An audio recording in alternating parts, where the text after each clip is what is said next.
Summer has come to Oregon. In the 1800s, there was no such thing as air conditioning. So people beat the heat in the hot cities by venturing into the mountains. They could keep cool by splashing around in the streams. And maybe they were lucky enough to find that perfect swimming hole.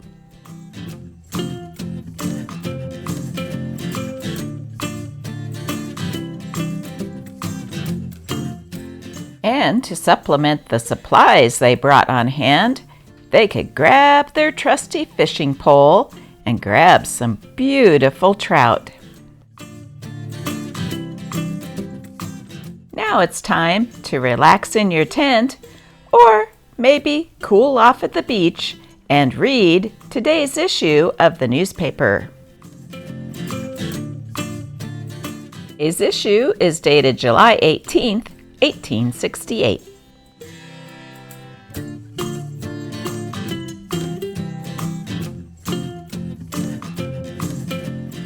Cheap butter.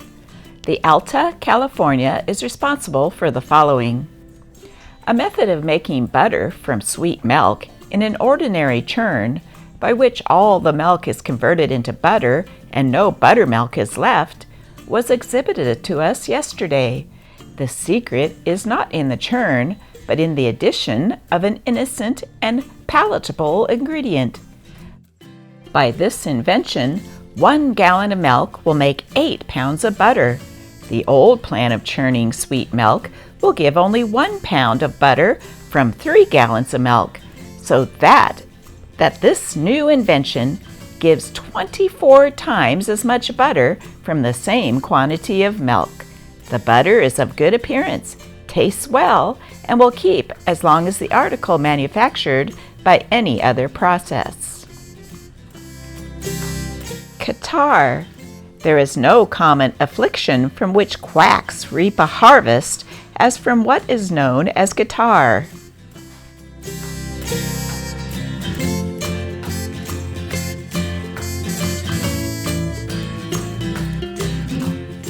Their wretched appliances in the form of nasal injections and douches and snuffs and oxygenized air, immense mischief is accomplished, and credulous men and women robbed of their oftentimes scanty means.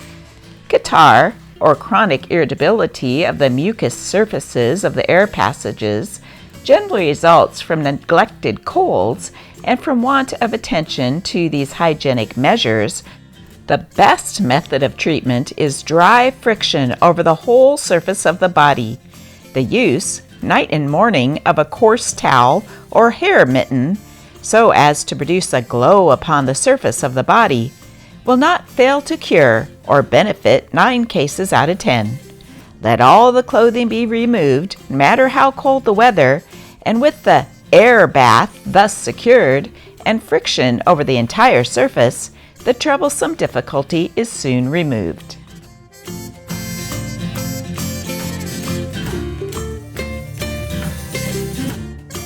Ladies' neckties. A day or two since, a genteel young man from the rural districts, it is presumed, stepped into one of our dry goods stores to purchase a present for a lady friend, and after looking around for several minutes, espied the coveted object he was after. Placing his eyes intently on the article for some time, with a pleased satisfaction that it would be just the right thing for his adored, he politely inquired the price of those ladies' neckties. The modest and gentlemanly proprietor was not a little nonplussed, for there was a lady or two at the counter, but he gave the price, and the young man concluded the purchase of a magnificent pair of elastics for ladies' use, which he had mistaken for neckties. When he makes his presentation speech and hands out his intended, the beautiful and costly present, it is our opinion that salts of ammonia and burned feathers will be in demand, and after recovering, that a marriage contract will be annulled. A man had a sign up, "Cheap ladies, shoes for sale here." He found that not a woman entered his shop. No wonder. The ladies don't like to be called cheap. They want to be called dear. Accident at Umatilla. Two young ladies, Miss E.V. Brown and Miss Bishop, were severely, if not fatally, injured on the 13th of June at Umatilla. The ladies and two young gentlemen were out buggy riding, and while the men were out picking flowers, the horses took fright and ran some distance, crossing a fence, upsetting the buggies and throwing the ladies, badly injuring both. The buggies were torn entirely to pieces, not even the hubs being whole. This is a sad circumstance, and could probably have been prevented by little care on the part of the two young men. Agents wanted, male or female, to sell our new and splendid engraving, "From Shore to Shore," suggestive of life's journey from childhood to old age. A perfect gem. Also, for the empty sleeve and other engravings, address Pacific Publishing Company, San Francisco.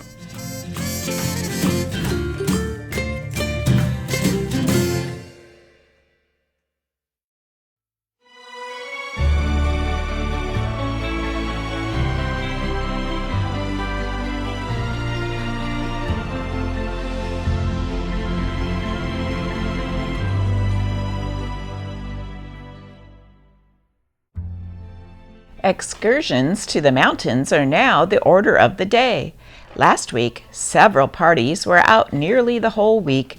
On Wednesday of this week, several families started to be gone about 10 days. They intend to go up the Middle Fork. Then they will spend the time in hunting, fishing, gathering berries, etc.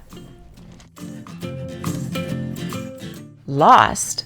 A combination fishing rod was lost in the Mackenzie River last Saturday, about a mile below Shelton's Ferry. The loser would be glad if the finder would return the rod, and will willingly give the fish that was attached as a reward. It may be left at this office.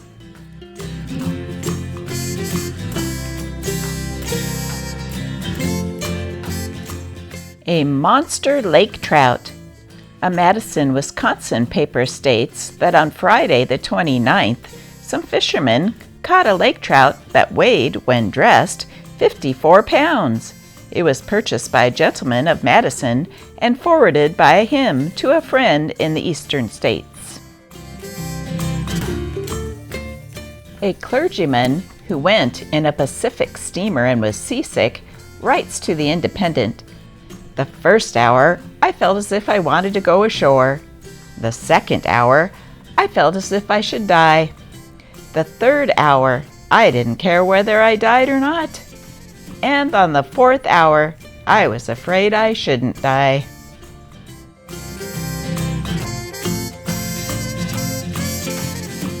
Ladies and gentlemen, thank you so much for liking my channel.